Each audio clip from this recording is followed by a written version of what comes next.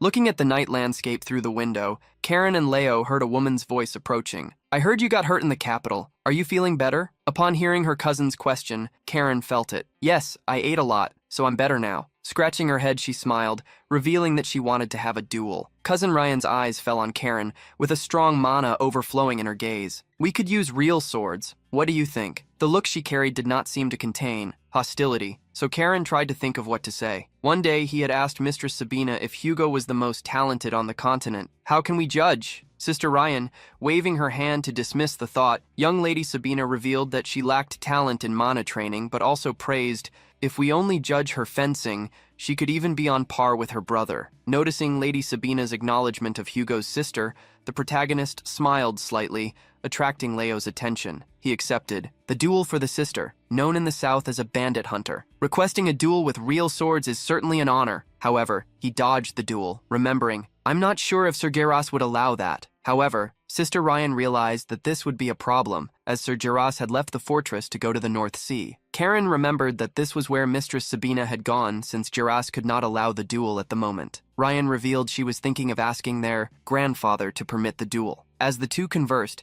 the door opened with Tails approaching. He called 3 people. "Hugo, Ryan, come with me." And Karen, thanks to her achievements in the capital, the family's reputation grew. "But remember, if you become complacent, even a well-built tower can collapse. I will be watching." He left, taking the 2 children with him and leaving the warning behind.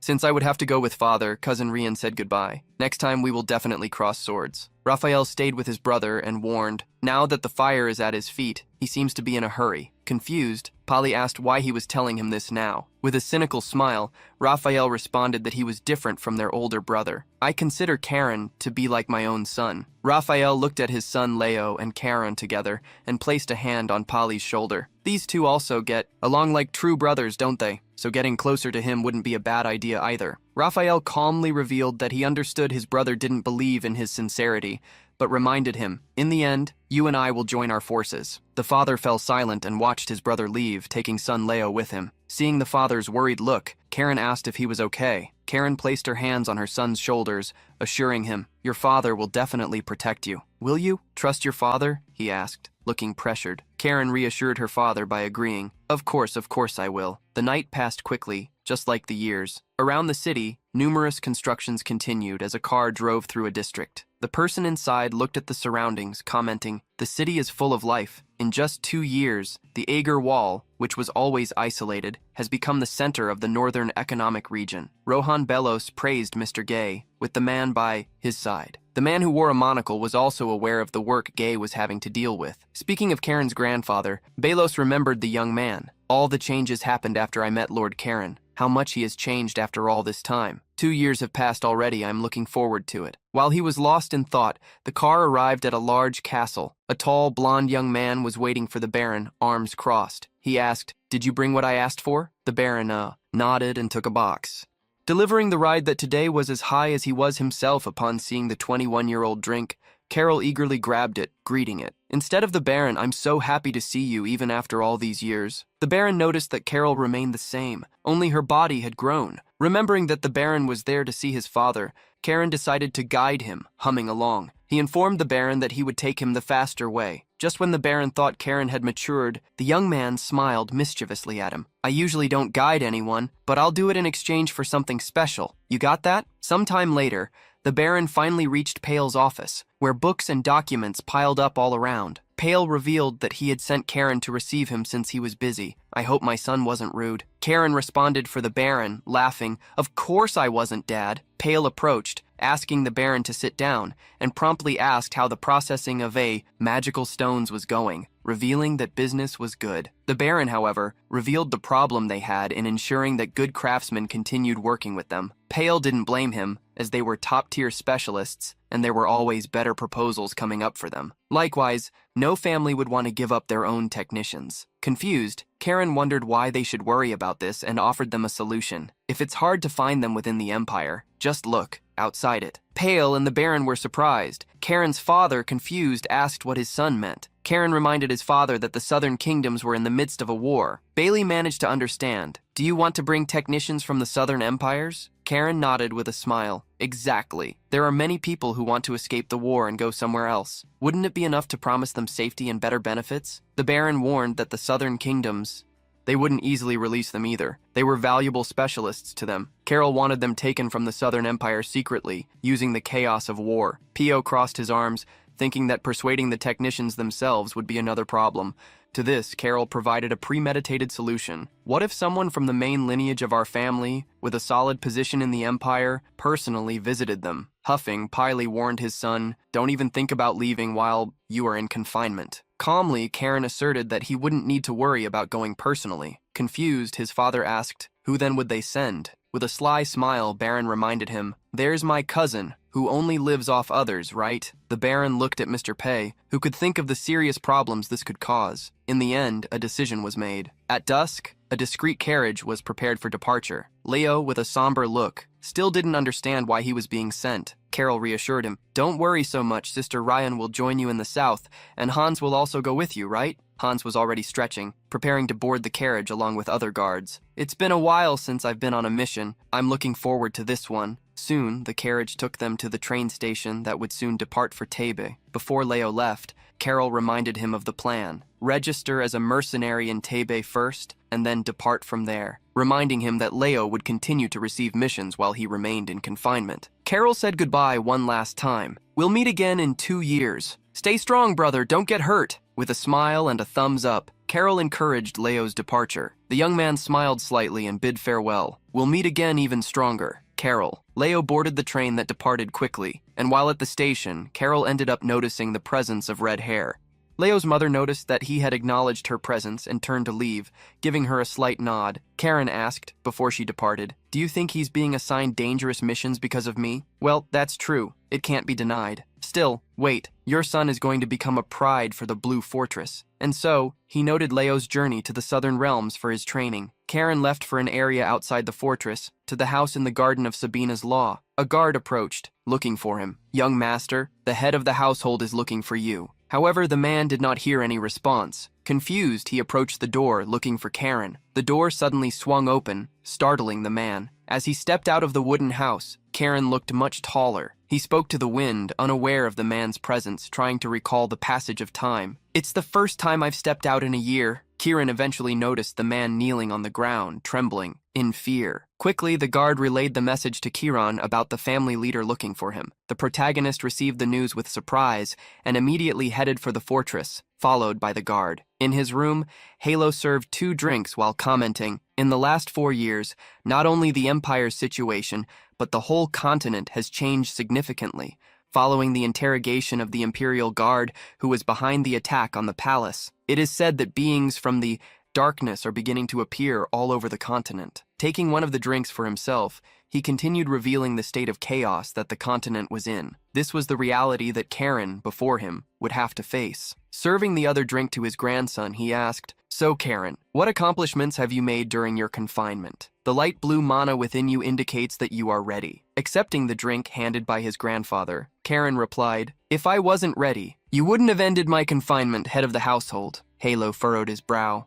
Slightly sighing, the attitude that Karen carried with him, as well as his way of responding, had not changed. Leaning against his own desk, Yahello asked if there was anything Karen wanted to do. The young man promptly stated, "I want to leave the fortress." After he had stayed at home for 4 years, Yahello could understand why he wanted to leave. Accepting his grandson's request, he announced that he would find him a mission. With a hint of excitement in his eyes, Karen thanked him. Karen then left to meet someone else. A desk full of books and documents was the first thing he saw. Behind the desk was his father, whom he hadn't seen since the last year. Karen could sense how much his father was still busy with work, yet Paley reassured him, "I'm doing this for a reason." Changing the subject, Paley expressed how surprised he was by his son's progress. Reaching rank 6 at this age? They say no one since the founder has achieved such a level this early. That's impressive. Caro, young man scratched his head, unsure how to respond to his father's compliments. Excited, Bailey asked what his son's future plans were. He revealed that he was going on a mission, thus he could leave the fortress. Before leaving, however, he wanted to receive what he had asked his father for. Paolo pulled a black card with a golden face from his pocket. "Here is the payment power of attorney certificate that you requested." Paolo told his son to thank Leo for succeeding in the mission 2 years ago. This was the money they managed to profit thanks to him. Since the money deposited on the card belonged to Karen,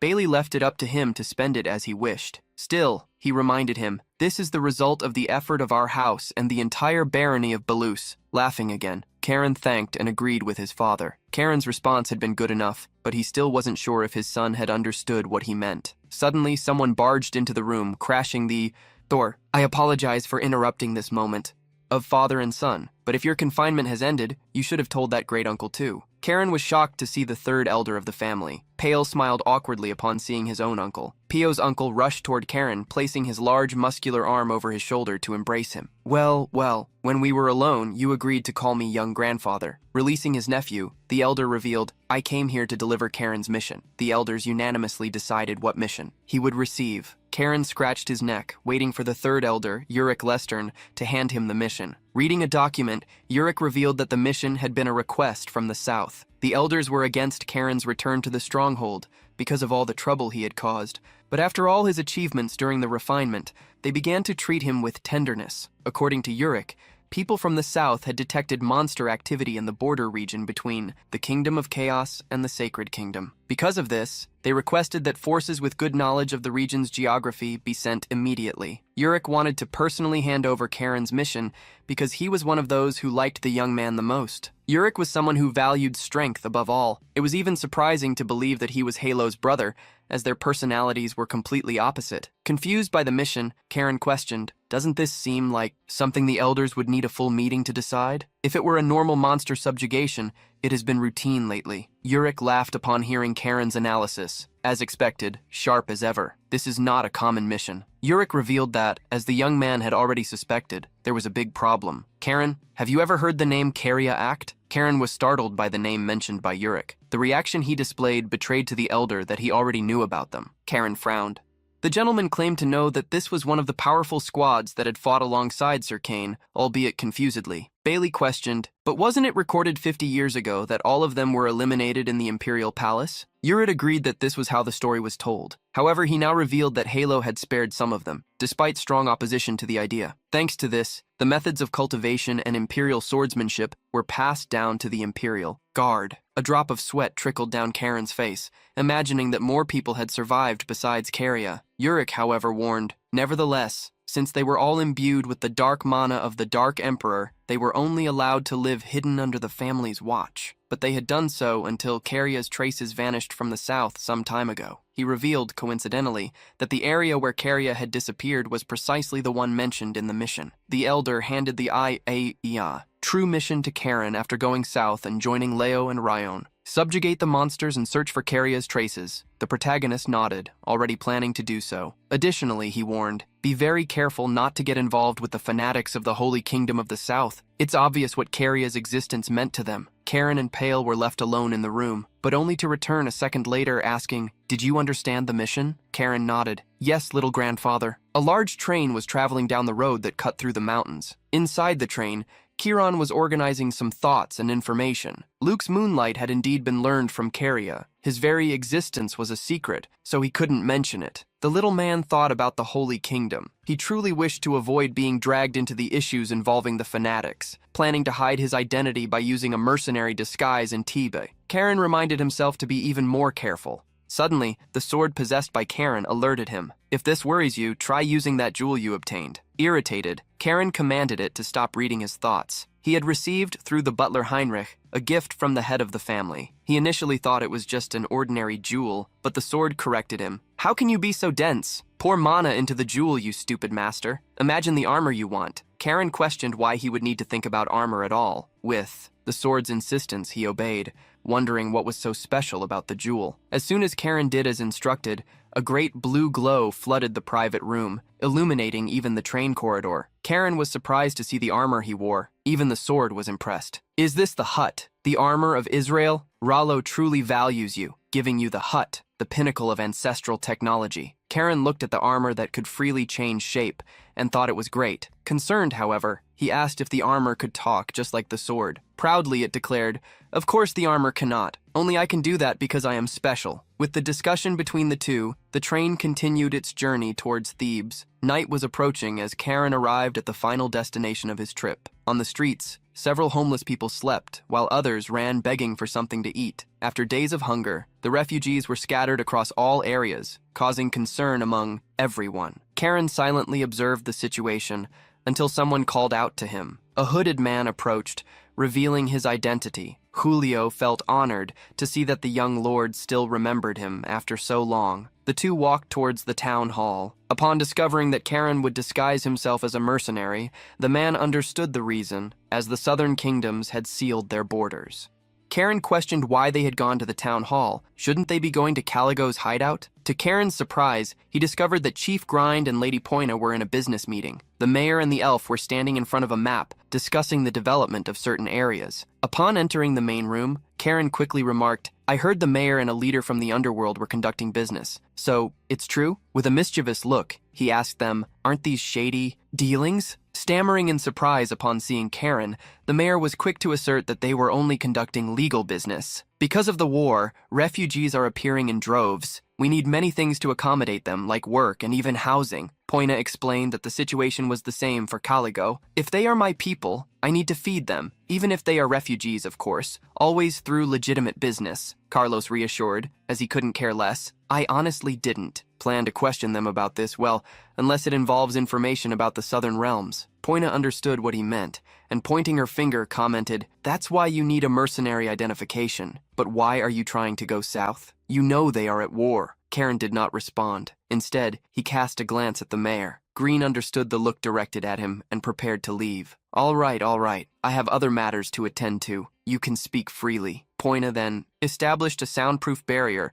informing Karen that they were now safe. The young man revealed that the mission was nothing important. I'm going south to deal with monsters. Surprised, Poina asked if that was all he needed. Karen requested something more. I need information on an 8-star knight operating in the K's kingdom. He probably goes by a pseudonym. Poina speculated that someone of that caliber should be known, but just this information wouldn't be enough to find him. Upon hearing it would be difficult, Karen insisted. That's why I came to talk to you, Lady Poina. He may be hiding in the great southern forest, right? The elf smiled slightly, understanding that Karen needed the help of her people. The great southern forest belonged to the elves, so it would be the best option to ask for assistance. Poina agreed, but warned, even for me, persuading them won't be easy. My people do not like humans. You will need to earn their trust first. the protagonist was confused by the instruction, but decided to follow Poina's plan. On horseback, he traveled to the city of Rebim. As he passed through it, he entered a great forest while muttering about Poina. She really has a knack for making people work for her. Before Karen left,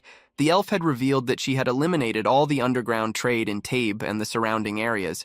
However, the south was still outside of her area of influence. Because of this, traders who treated people as commodities began to gather in Rebem. Poina explained that, with the chaos of war, it would be much easier to establish themselves in the city. According to the information she had recently obtained, even elves were being hunted. Karen processed the information she conveyed and was surprised. "Don't tell me you want me to go there." Poina then gave him a mission, to rescue the elves. Indignant, Karen questioned her. "Can't you see I'm alone? What am I supposed to do?" In response to Karen's complaint, she teased, "This is too much, even for the young wolf of the Blue Sea Castle. No, you have become a real wolf now. I thought you would run even more freely." He bit the corner of his mouth, unable to counter the elf's words, but tried to obtain something in return. "If you make me a subspace bag, I might consider going." Snorting at the demand, she reminded him of how much time and money it took to create something like that. Since she did not accept the first proposal, Karen asked for something else, then simply offered me a dew from the world tree. Upon hearing an even more absurd request, Poina sighed and ended up accepting the first one, with pride and confidence. Karen boasted about the accomplishment. At the edge of the forest, a mercenary discreetly approached the guards surrounding the city entrance. A guard raised his hand, ordering, "Halt! Show your identification." The person handed over the identification, proving to be a legitimate mercenary. The guard asked where he was going, and the hooded man revealed he was headed to the Kais kingdom. The guard was impressed and warned him, "You are heading to purgatory." He let the mercenary enter and cautioned him not to cause trouble, so they wouldn't need to meet again. As Karen entered the city, he could see how the entire territory, being on the border, had a strong military presence. With the number of troops present, public order was maintained without difficulty. Karen took the horse into the city while looking for a place to stay. When night fell, all the mercenaries present began to head to the bars. One of the places where they gathered to drink was intensely lively, full of conversations and commotion. A hooded mercenary entered the bar, approached a bald man and asked, "May I sit near you?" The bald man, who wore an eye patch with the only eye he had left, glanced at the mercenary beside him and mocked, "You have strange taste. There are several other empty places." The disguised mercenary warned him, "Don't get the wrong idea, Kobler. I only like beautiful things." The bald man, named Kobler, almost got up when recognized, but remained seated and watched the young man. By his appearance, he said, "You look like a noble disguised as a mercenary. Is there any reason to seek me out?" Karen affirmed to the man, "I heard you deal with elves." Surprised, Kobler addressed the matter quietly. "Elves are not something easy to come by." Winking at Kobler and smiling behind the mask, Karen searched for something under the cloak. "They are hard to come by." Well, that's not enough. Karen showed the man his black and gold card, leaving the book open. Kobler quickly set about responding as he wished. "It's possible, but if you don't mind." Karen understood that the man wanted to verify if the card was real and tossed it to him. Kobler grabbed the card carefully, as if it were worth more than life itself. Karen glared at him coldly. Her mana overflowed in the form of a threat. "For making me waste my time, you will pay the price for it." Kobler realized that being overly suspicious would not profit him. The two proceeded to a dark house. Inside, one could hear Karen's demand, "Aren't you going to open the door?" It was opened by the protagonist, who kicked the merchant inside. With an icy look, he stared at the man on the floor. "Are you planning to make me waste my precious time again?" Kobler, having verified that the bank certificate was real, knew that money would not be a problem. He would just have to endure this humiliation for a little longer, even though he couldn't believe the noble had hit him just to check if the card was real. Kobler hurried to obey. Karen ordered, "Quick, unless you want to suffer again." Kobler stood up quickly and led Karen to a secret passage. There was a long, underground tunnel where Kobler asked if they should proceed. When they left the tunnel, they emerged in a secret village surrounded by gigantic trees. Mercenaries walked back and forth as Kobler guided the buyer. "The floor is dirty. Watch where you step." While looking around, Karen heard Kobler say, "My trade is very different compared to other places. We manage our goods with strict and systematic control." As Kobler spoke, a large man introduced himself. "Hello, boss. Good morning." Upon seeing the subordinate named Dale, Kobler asked with concern how he was. Holding one of his wrists, Dale assured that he felt better after visiting the doctor the boss had recommended. Armando slightly furrowed his brow, waiting for the two to finish their conversation. Thus, the leader of this underworld resumed guiding Karen down the street. Amidst the mud, Karen asked curiously, after witnessing Kobler's care for his subordinates. A merchant like you, full of compassion? This is the first time I've seen that. Do you treat everyone you capture like this? Kobler scratched his bald head, showing a faint smile, explaining that those under his custody were treated more like goods than anything worse. Everything was done to maintain a good rating from consumers. Realizing that he had never formally introduced himself, the bald man did so. I am Kobler, owner of the Human Resources Agency. Karen couldn't believe that Kobler had the nerve to call a prisoner shop that. Kobler was not offended, but corrected him. That's how we live in Raven. We value quality over quantity. Getting straight to the point, Karen questioned how he searched for prisoners. Kobler did not want to explain, as it was a trade secret, but as soon as he was threatened by Karen, he decided to reveal it. According to Kobler, they captured those who escaped from other trade centers. There, they taught skills and trained them, then directed them to compatible clients. Karen, up to that moment, had realized something. The other trading centers won't just sit idle, and your subordinates don't seem strong either. Kobler tried to ease the young man's concern, revealing that the soldiers of the city lord took turns to protect them. Confused, Karen asked how such a thing was possible. Kobler saw no other option but the most obvious one. I paid the highest tributes to the lord. Finding out that the Lord of Raven was involved put him on alert as he followed Kobler out of the village and through the forest. Karen wondered, in doubt. What is this guy? A trader of prisoners who educates them and helps them find jobs? I've never heard anything like that before. Kobler felt a shiver as he realized he was being watched from behind. After a few more steps, Kobler pointed to an area between the trees. We arrived, but ahead was a wall surrounding a wooded area, and beyond it, a strong light, as if there were a small civilization. The trader revealed, that's where our auction house is. Carol did not proceed further and reminded the man, you know I'm only looking for side deals, right? Kobler was surprised, not expecting that remark. As soon as he heard the young lord assert that he might want to invest in his trade, Kobler felt excited and honored. However, he stated cautiously, but in this business we need to build trust. Kobler ended up being more cautious than Karen had imagined. The protagonist placed his hand on the hilt of the sword at his waist, frightening the trader. The protagonist warned him, you don't even recognize the mercy of being kept alive. The bald man's body trembled completely, not understanding what was happening with the man in front of him. First, he had offered him investment. Now, a threat was coming with a sword in hand. Karen questioned whether he still needed trust. Kobler quickly retreated, accepting to follow as the young man wanted. Karen then ordered the trader to guide him. As they approached the main gate, Kobler waved to the guards. Thank you for your hard work, gentlemen. The guards were surprised, as that was not a place for him to be. Kobler politely stated that he was escorting a distinguished guest. Still, the guard did not accept visitors without an invitation. Kobler called one of them to a private corner, whispering that the client possessed a black card. Upon hearing that the young man had money, the soldier knocked on the large wooden gate, calling someone while he waited. Karen mentally cursed him for making him lose time.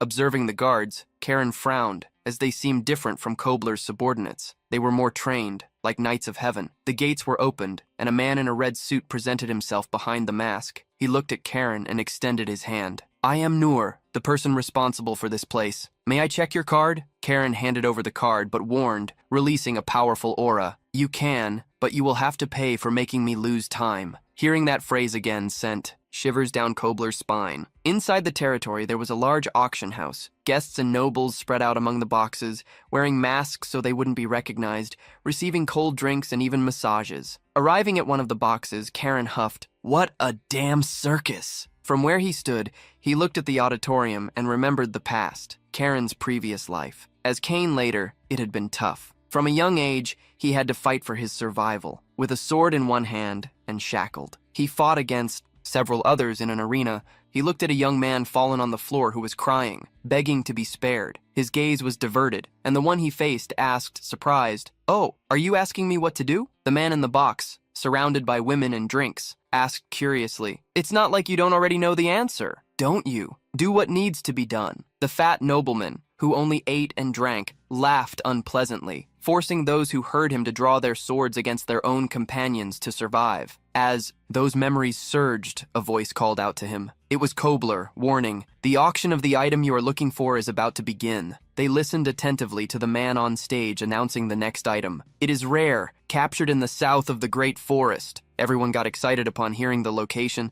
imagining it could be an elf. Nura pointed to the side.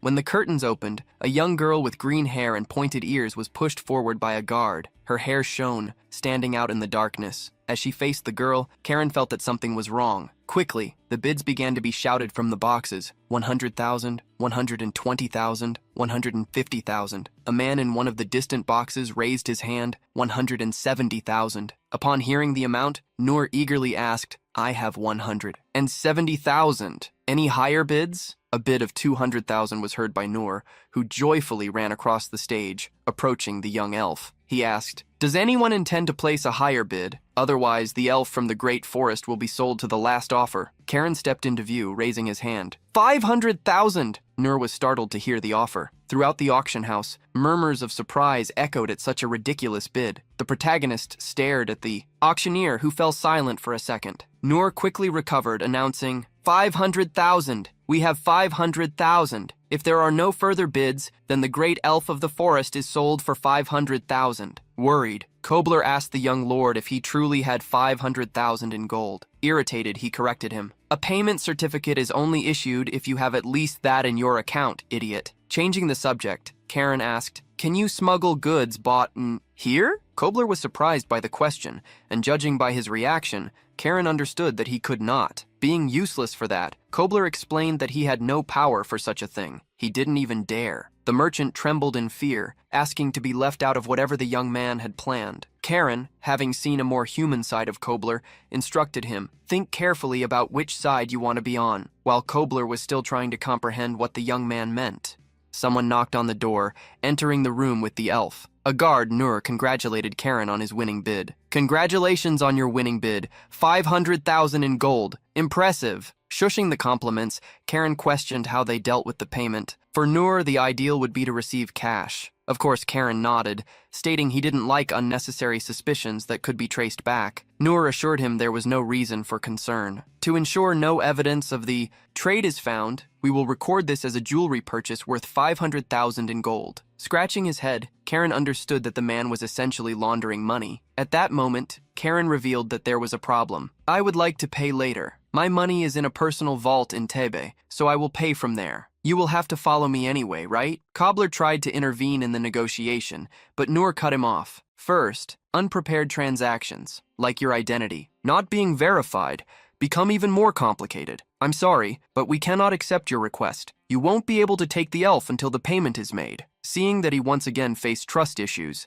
Karen asked, What if we do it this way? If I reveal who I am, would paying later be possible? Right before Noor could say it still wouldn't be possible, Karen removed the mask with a slight smile and stated, Now that I've revealed my face, you'd better not make excuses. Calmly, Karen instructed him, If you are not in a position to decide, bring your superior. Noor assured him that he was the one in charge and stated, Even if you reveal your face, I couldn't agree. A tremendous pressure was released by the protagonist. He stared at the man with deep blue eyes, commanding, Shut up and go speak with your master. Tell him that Karen Reston wants to see him. Noor swallowed hard, quickly accepting.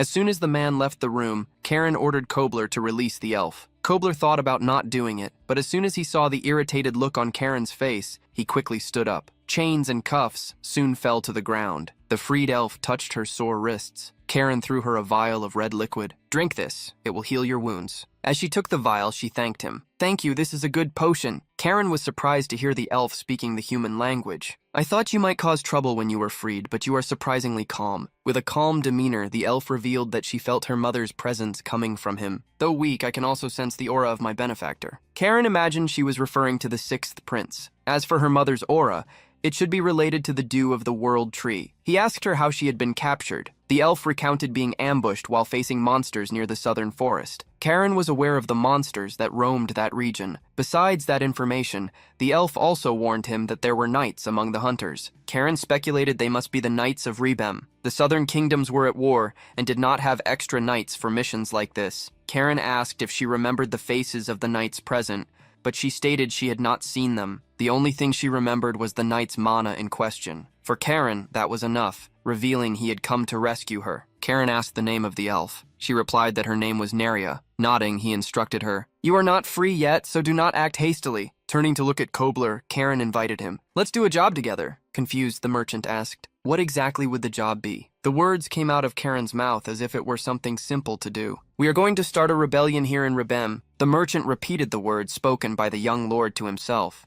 You might be startled by their meaning, my lord. I still want to live. Karen knew how to convince him. 100,000 is enough. Kobler immediately saluted, declaring, "As you command, my lord." The merchant thumped his chest, swearing, "I will lead the charge to bring justice to the prisoner market." Karen observed the merchant's words with strange fascination and snorted in irritation. "I just hate to see those underworld traders living comfortably." The words he spoke were attentively, noted by the elf. Karen remembered the past and the one who once imprisoned him, though not completely. That was something he took personally. Opening the door to the room, a man with a smile on his face introduced himself, apologizing for keeping Karen waiting. Dressed in a suit and tie with the smile of someone powerful, he introduced himself. "I am Leandro, Lord of Rebem. It is a pleasure." Karen rose, introducing himself. "The honor is mine." A guard following the lord of the city glanced sideways at Neria without any fear. She met his gaze. Karen looked at the elf as if searching for some signal. His gaze then turned to the guard, then back to the elf, and finally to the lord. Kobler, the weakest in the room, trembled slightly, wondering silently, "What is this atmosphere?" The wood in the fireplace crackled every second as they began to converse. Leandro glanced slightly at the elf, commenting to Karen, "I had heard much about the exceptional swordsmanship of young Karen, but coming here to rescue a prisoner elf? I didn't know you had that taste. Judging by her docility, this elf seems to like you quite a bit as well. Once the payment is made, it will be a deal that satisfies everyone." Karen nodded, but reminded, "Of course, if the subsequent payment is allowed." Considering Karen's request, the Lord of Rebem asked how he could make a decision without a guarantee.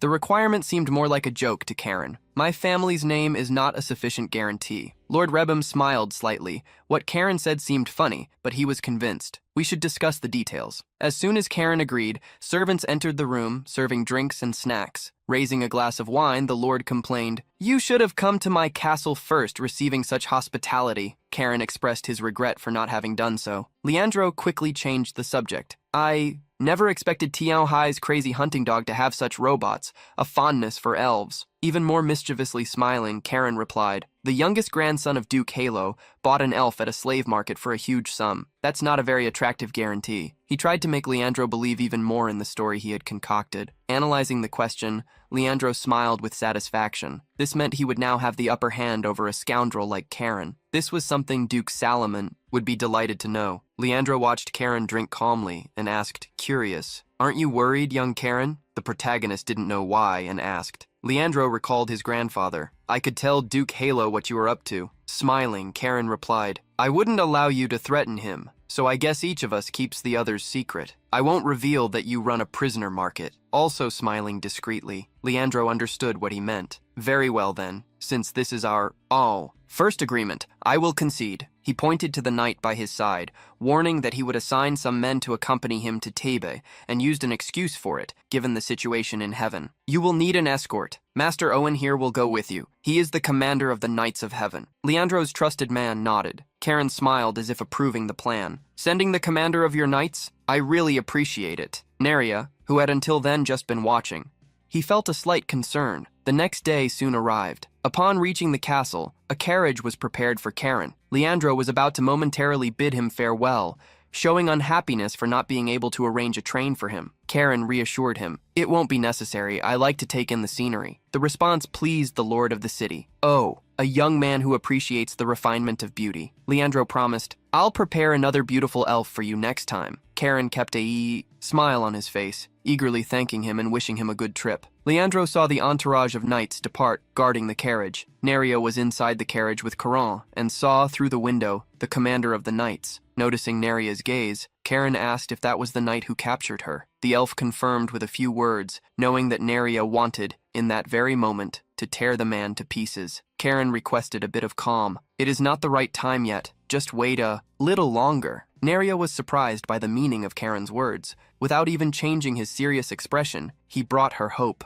"That's right. I am planning to eliminate them all at the right moment." Neria, not showing excitement, understood, and thinking she might be tired, he asked her to rest. "It's a long road to Thebe." Karen closed his eyes to sleep in the carriage, but Neria remained alert throughout the journey. Soon night fell, and in an area of the forest where the trees seemed lifeless, the group stopped to set up camp. Tents and a campfire were prepared. Owen, Leandro's knight, silently observed the carriage. Inside the carriage, Karen asked Neria how her body was feeling. Although she had not been completely healed, she stated she was better. Karen requested that she stay in the carriage, but she wanted at least to summon a spirit.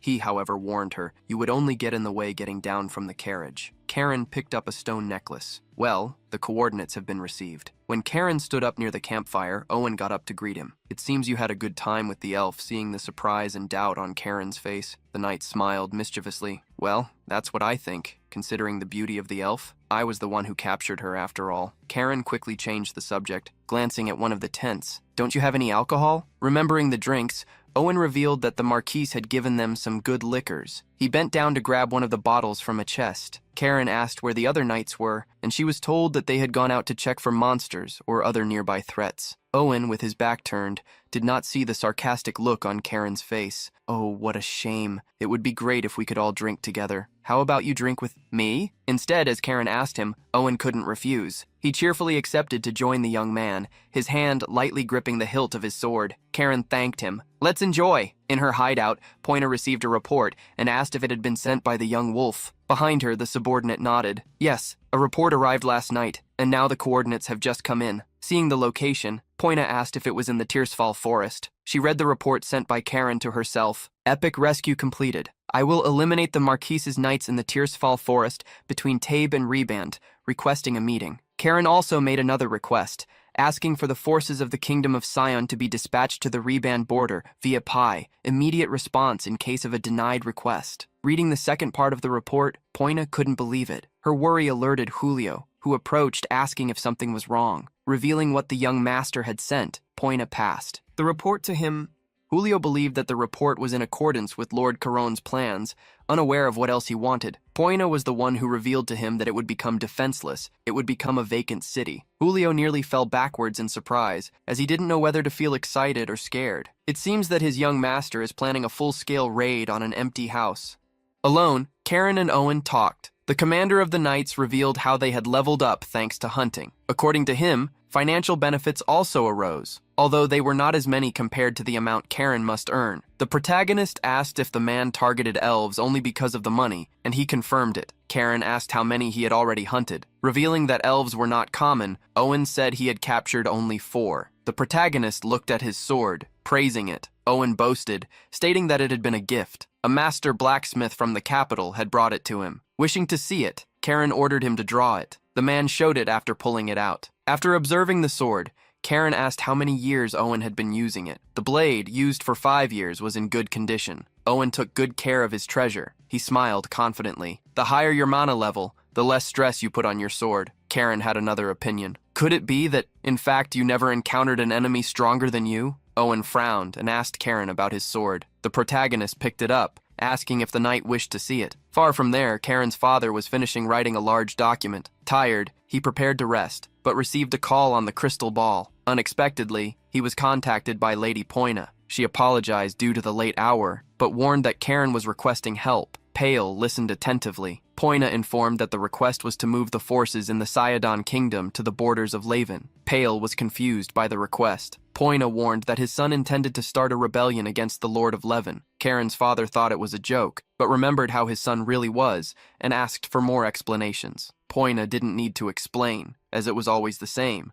Karen was doing something crazy. At that moment, Karen had already eliminated the commander of the Knights of Leven. Neria watched the attack through the window and stepped down from the carriage.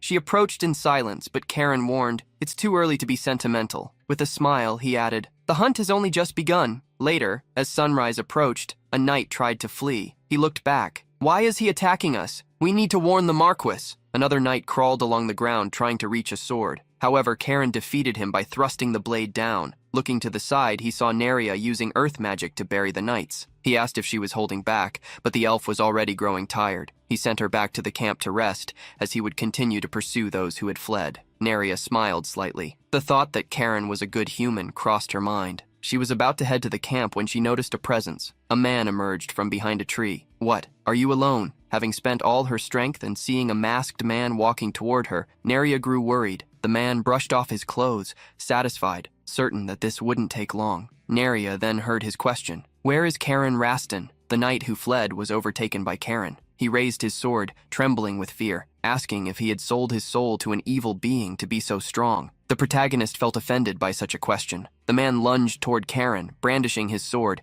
convinced of his thoughts. The protagonist arched the corner of his mouth in mockery. In the next instant, the clash of swords happened. Karen parried the enemy's blade and dealt him 2 diagonal slashes. The lifeless body fell to the ground. At that moment, Karen received a message from Poina. "I sent help to the coordinates I received. This is a special gift." Sometime later, Karen arrived at the camp. Nerea was beside the horse, almost hiding. Karen questioned the prince sitting by the campfire. "Gift? You are the gift?" Fury and disgust appeared in their eyes. Being questioned by Karen, Rio winked at him. "Of course I am a gift of a person. You must be excited to see your big brother after so much time, right?" Furious, Karen questioned what had happened to the surveillance of the Helan Knights. The prince revealed, with a smile, that he had run away. Upon seeing veins bulge on Karen's face, he asked him not to worry, as they were not alone. Another person appeared behind Karen, greeting him after such a long time. Mason observed him, impressed to see that he had reached the 6th star. The protagonist nodded and changed the subject. "You still seem to be suffering as much as ever, it seems." The man carrying firewood under his arm did not say much more, which left Nerea curious. The news that the Prince of Arias and the Archmage of Thebes were sworn brothers was shared. Curious, Nerea asked what kind of person Lady Poina was. Rio compared her to Karen, someone who would do anything for the sake of justice. Karen corrected him with irritation. The thing he cared about least was so-called justice. Rio laughed, explaining to Nerea, "He might be saying that, but you must have noticed the truth already, right?" He saw Karen as someone who would jump into a fire if it were to help someone. Nerea nodded in silence. Rio looked at her. "Regarding what happened to your clan in the forest, I apologize on behalf of the king." Karen mocked Rio upon seeing him apologize on behalf of the king right after calling him a puppet. Rio stood up, irritated. "How can you insult my father?" He questioned if Mason was just going to stand there. The guard shook his head negatively, simply ignoring him. Although Karen wasn't wrong, Rio still maintained that an apology had to be made. The protagonist crossed his legs comfortably, watching Rio's actions. "That suits you," Rio guaranteed. "We will do what we can to get you back to the Great Forest." He also swore, "To everyone involved in the incident, I will make them pay for their crimes." Nerea smiled slightly, thanking him. Rio then asked her to stay in Thebes and handed her a scroll she could use to go directly to Poina. Nerea took the scroll, thanked him, and used it. A glow emerged, enveloping her as she wished. "I hope good things happen to you soon." Karen, the prince, and Mason were left alone at the camp. Karen imagined that the prince hadn't come there without a plan and asked what he wanted. With a provocative air, the prince replied, "I thought you had already figured it all out. They would put into practice the rebellion of the Duke's heir and the 6th prince." Upon being questioned if that wasn't the plan, Karen ground his teeth in irritation. He stood up, nearly attacking the prince. "You lunatic! Did you come here to enjoy yourself?" Mason continued to observe them, only shaking his head negatively. Meanwhile, at the Blue Fortress, Yahello showed his concern for Pale, who did not look well. Pale sighed, tired. Yahello told him he would obtain some elixir for him. The Lord recognized how busy they became because of Karen. He asked if Pale had moved the troops to the Scion Empire. Yahello knew that Karen's mission was to subjugate the beasts in the south and track Korea's whereabouts,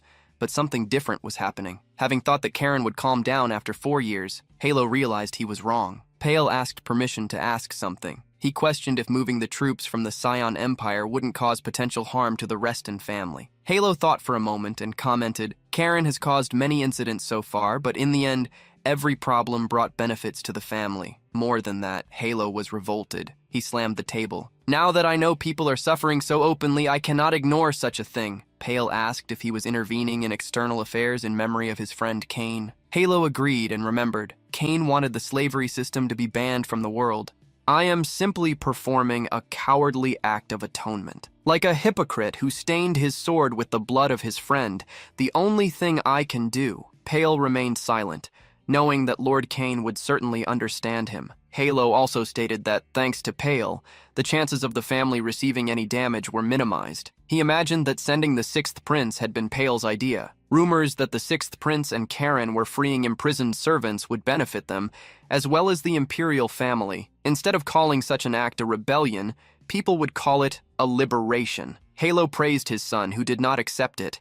The real hard work was not being done by him, but by the 2 young men. Yahello nodded. The table was set, and everything depended on Karen and Rio. Inside the carriage, Karen heard from the prince the same thing Pale was discussing with Yahello. Rio confirmed with a smile and praised Karen's father. Despite not liking being with Rio, his presence created a justification for Karen's actions. He realized he had no choice but to follow the plan, so he warned the prince about the Marquis's relationship with Duke Salmon and cautioned that if the Salmon family was supporting him, he might not be properly punished. Rio wanted to know what Karen would do. The protagonist proposed, "Let's accuse him of treason." Rio was surprised by the bold idea. Karen would not be satisfied with just the confiscation of the Marquess's title. Rio managed to predict, "Are you going to accuse him of planning a rebellion?" The protagonist confirmed, and thus, they arrived at the Great Stone Fortress. Rio asked if Karen had a plan to create the accusation of treason. The protagonist corrected him. "Evidence is not something we need to find." Confused, the prince asked what they would do. Karen revealed with a mocking look, "Evidence only needs to be created." In the world they were in, no one perfectly cleaned up their own mess. Ambiguous funds used for maintaining public order and population control even less so. The existence of a fund accumulated through the sale of servants would certainly leave tracks. It was enough to combine them with the military force, which was excessive compared to other border cities. Karen asked the prince how all of this would appear to the central government and the emperor. The prince did not believe that this alone would serve as evidence. The protagonist agreed and questioned, "But what if there is a whistleblower from his inner circle?" While they talked, Mason warned that a night was approaching. He knocked on the window as Karen concluded, "If there isn't an opening, create one." The prince rolled down the window slightly, asking what the guard wanted. The man scratched his head, stating that martial law had been declared. The prince questioned the reason for that. The guard revealed that the Kingdom of Sion had sent troops to the border, and to prevent any sabotage, entry and exit from the city were prohibited. The prince questioned him if he intended to waste his time. While the guard tried to find excuses, another approached. "You insolent bastard!" He pushed the first guard aside and apologized to the prince, who had finally been recognized. When asked if he knew him, the guard broke into a cold sweat, nodding. "Of course, you are His Highness Leverio, the 6th Prince." The guard immediately allowed the prince to pass. Karen smiled, showing how useful Rio was. Thus, the carriage advanced toward the great gate. Rio, Caron, and Mason headed to the auction house in the forest. Changing the subject, Rio praised the artifact Caron was using, the one that changed the shape of his armor. Not possessing something like that, he asked if he could borrow it sometime. Karen refused to lend it. The answer was so quick that Rio got irritated, and the two began to argue, while Mason only shook his head negatively. Rio thought Karen's plan was too weak, but the protagonist told him not to worry, as an accomplice was already spreading rumors. Rio was confused, but he didn't need to know who the accomplice was. Karen revealed the content of the rumors, that the Marquis of Levin was planning to rebel. Noor appeared to receive the prince, revealing that he had already been informed by Vice Commander Decal. He welcomed the prince and commented, "Karen told me there were good items here, is that true?" Noor never imagined that the 6th prince, known for his problematic behavior, would actually come to his servant auction house. The man behind him had to be Mason Paul, the 8-star knight. As for the masked man, he didn't know him, thinking he might just be a knight escorting the prince. Noor began to guide them to the inner area. Inside the secret mansion, Noor asked if the prince was hungry. Standing beside Rio's seat, Karen pretended to be just a knight escorting the prince, as did Mason. Rio dismissed the offer, stating only that he was spending his vacation time in Thebes. Noor understood how he had met Karen. However, Rio denied it. "If I had met him in person, he would be boasting about the elf he obtained. So why would I do that?" Noor commented that he never expected Karen to introduce such an esteemed guest. "I never thought your highness would come here. This is not a place that receives public favors." Rio commented on Noor's boldness in trading servants, something forbidden, but warned that he wasn't someone who would go around spreading rumors like Karen. He also alerted Noor not to disclose that he had been there. Noor nodded, bowing his head. Next, he handed a book to Rio to review the merchandise. Rio could see on the list everything from tiger hybrids to cat hybrids. Noor commented on how they valued and respected each client's tastes. The prince then stated that it wasn't what he was looking for. Noor asked the prince to be more specific. Rio then ordered, "Then bring me the ledger." Noor was confused, and Rio continued, "You must have a book with the information you report to the Marquis." "Correct? I ordered you to bring it." Noor thought the prince was joking. Leverio questioned him, "Do I look like I'm joking?" At that moment, Karen moved and slammed Noor onto the table, ripping off his mask. With Noor immobilized, Rio asked, "What should I do? My brother and I don't like jokes." Noor tried to understand what was happening and who the prince was referring to as his brother. Karen removed his armor, revealing his identity. Noor was shocked and questioned what he was doing there. The protagonist lifted him up, reminding him that he had said he would pay later. Worried, Noor wondered what would happen. Throughout the forest surrounding the auction, there were tents set up. The tents were being watched by two people, who reported to the tent behind them, "There is no movement yet." The Lord, sitting in an armchair, questioned why those men were acting that way. A guard then informed him, revealing that a request from Lord Dakal in Leven had arrived. The man asked what Dakal wanted, and the guard replied, "He said the 6th prince has arrived in Leven." The man was startled and wondered what the famous imperial trouble was doing there. At the auction house, the prince drank wine while Karen punished the auctioneer Noor. He tried to find an excuse. "If I hand over the ledger, I won't be able to live anymore." Karen realized the man still hadn't understood the situation. If he didn't hand over the book,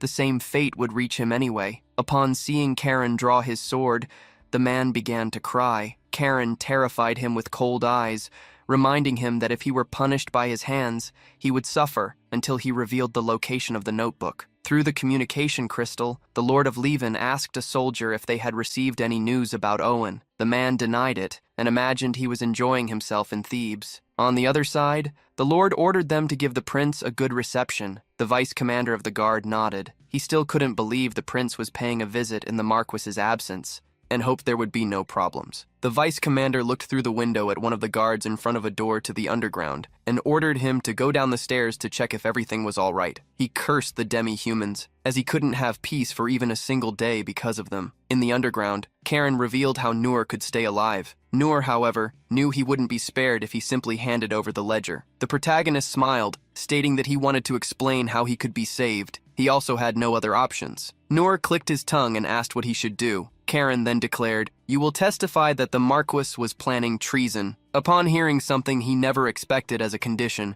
Noor's eyes widened. In a warehouse far from there, Cobbler ordered, "Check your equipment. Are you focused? A crucial battle is about to happen." The men helped each other put on their armor. One of them approached, asking how they were supposed to face the Lord's army. Cobbler snorted, rebuking him for speaking nonsense when they didn't even know who was supporting them. He boasted, "It's someone who doesn't wish for their identity to be revealed, and you think I would tell you?" Cobbler continued to show off, stating that such a person wanted him to handle everything. Karen appeared at that moment. "I don't remember saying that." Cobbler was startled, sweating from the embarrassment. Karen noticed that he had even armed the imprisoned servants. A lot of money seemed to have been spent. Cobbler tried to act humble, stating that, thanks to this, his savings had been completely consumed. He was about to change the subject when Karen questioned him if he valued anything beyond money and merchandise. Cobbler was surprised by the question and tried to sound like a good person. "These people are humble, just waiting for an opportunity that can help them." Karen sighed and slapped Cobbler's bald head, congratulating him. "Next," he declared, "all the expenses you incurred will be compensated by the Duchy of Reston. I will pay an additional 50%. Cobbler nearly cried as he expressed his thanks. The protagonist adjusted a man's armor, warning that it needed to be put on correctly so it wouldn't fall off during the fight. Cobbler interrupted him, wanting to talk about something. He asked if a group of only 50 people would be enough. He didn't understand how they would face the Marquis's army, but he imagined that Caron had a brilliant plan. When asked if he had a plan, Caron responded naturally, "Of course I don't have one." He stated that what they would do was crush the Marquis's army. Cobbler was shocked by the idea. The protagonist scratched his head, stating that the first target would be the detention center managed by the Marquis, and asked for its location. Since Cobbler had the information, they would need to head there. The protagonist donned his armor using the magic tool and led the way. Cobbler realized it was too late to back out and could only trust the young man. The next day, the guards in the city were actually bored. One of them noticed someone approaching, someone in armor. They realized it was Cobbler and were confused to see him equipped and holding a club. The guards remembered he had grievances against the Marquess and wondered if he planned to rebel alone. One of the guards advised him to back off. Cobbler raised his hand as if challenging them, which left them infuriated. One of the guards noticed something. Behind Cobbler, more men began to emerge. Cobbler smiled maliciously. A small army of dozens of people appeared. The two guards shouted, trying to warn the others. "It's a rebellion!" The vice commander received someone in his office, being informed about the rebellion. Immediately, he ordered the soldiers to assemble. The guard, however, revealed, "The 6th prince requested that we gather the citizens for a meeting, so most of the troops are in the square for security." The vice commander never expected something like that to happen at that moment. He personally went beyond the gates, shouting at Cobbler, "How dare you start a rebellion? Are you tired of living?" Cobbler then stated that there was a misunderstanding, as they were not trying to start a rebellion. The vice commander questioned what then they were doing. A person emerged from behind Cobbler, pushing him aside. Karen appeared, confirming the merchant's words. "We are not here starting a rebellion. We are here to stop one." The vice commander's men, as well as the man himself, were confused. He questioned the masked man, asking who he was to say such a thing. Upon being questioned, Karen revealed his identity. "The youngest grandson of the Reston family, I am Karen Reston." The vice commander was startled and asked what he was doing there. Then he pointed his sword at Karen. "What are you talking about regarding a rebellion?" While the man shouted fiercely, Karen ignored him, scratching his ear. Finally, he mocked, "Is it all right to use troops that should be protecting the border to manage a servant trade?" The protagonist declared, "According to Prince Laverio's investigation, evidence incriminating Marquess Leandro has been found." The vice commander stated that the Marquess would never do such a thing. The protagonist then revealed that a man named Nur had confessed. Next, he asked if the vice commander wasn't curious to know what happened to the companions who escorted him to Thebes. Raising his sword, Karen declared mockingly, "The 10 knights, including Owen, the commander of the 11 knights, violently resisted arrest, so they received immediate punishment." Karen warned that the same would happen to him if he did not cooperate. One of the knights behind the vice commander asked if they wouldn't also be punished if they were accused of treason. They warned the vice commander that not only they, but their families would be affected. The vice commander tried to convince them that they were not rebels and could act as they pleased, but the knights were not willing to go against Karen's words. The vice commander lost command of the troops. Karen then commented, "The imperial soldiers merely followed orders from their superiors. If you join in the suppression of the rebels, your circumstances will be taken into consideration," he warned, raising his sword with a grim look. "If you insist on fighting, you will be treated as traitors." The soldiers looked at one another. One of them dropped his spear. One after another, they began to follow the example. Karen questioned why the vice commander was still hesitating and mocked, "I don't think you have the luxury of wanting to think." Cobbler saw how Karen's words disarmed the enemies. This showed the power of the Reston family. The vice commander asked what he needed to do. Karen replied, "All you have to do is abandon your master." The vice commander asked what would happen to him. Karen sighed upon realizing that the man did not wish to cooperate. He moved, and the vice commander's arm was severed from his body by the sword strike. The knights were shocked to see the attack, while the vice commander remained calm, for he knew that if they raised their swords, everyone would be eliminated by the young man. Karen questioned him once more. Making a decision, the vice commander ordered his men to drop their weapons. They were surrendering. Karen called Cobbler and ordered him to imprison the knights in the detention center. He then asked what they should do with the common soldiers. Karen wanted to know how many were involved in the sale of servants. Cobbler revealed that none were, as the Marquess did not trust commoners. The protagonist made a decision and approached a man, finding out his name was Kobe. He asked if the man could prove he was not involved. Kobe answered promptly, "Of course!" In a calculated manner, Karen commanded him to prove it. The man thought for a moment, and then moved from where they were. A wall was torn down, revealing a gate to the underground. That was the detention center that the Marquess himself managed. Karen thanked Kobe for speeding up his work and gave him a role. "From now on, you are the commander responsible for the surrendered soldiers. Help Cobbler liberate all the detention centers in the city." Kobe expressed his thanks, and they went their separate ways. Karen headed toward the underground door. The protagonist reflected for a moment. The sword in his hand commented that it smelled blood. Karen already expected the blade to be able to perceive something like that. Without hesitating, he kicked the door down. The path ahead was quite long. Before descending, however, Karen felt something peculiar, something sinister. Upon descending into what looked like catacombs, Karen found several skeletons. He continued down the stairs, following the bad sensation. Further ahead, he encountered bars, and from the darkness someone asked, "An enemy? Human?" The protagonist managed to find the people from the catalog. Locked in that cell were a feline woman and a giant man. Karen Reston introduced himself to the demi-humans. It didn't take long for him to cut the bars and free them. The feline woman repeated Karen's name. Who would have imagined that the son of a prestigious family would come to this place? While the other prisoner, the big guy, thanked him. "The grandson of the Duke of Reston, an honorable warrior. I know you." The giant man, named Utula, introduced himself. He was part of the Black Axe tribe. Karen had to look up to greet him. The feline woman crossed her arms, asking why he was helping. Karen threw them some potions. "I came to give you a chance." The two caught the potions, and the feline woman questioned what he meant. In a provocative way, Karen replied, "A chance for you to take your revenge." Utula was interested in the comment, and his companion asked for more details. Karen informed them that he would explain better on the way outside.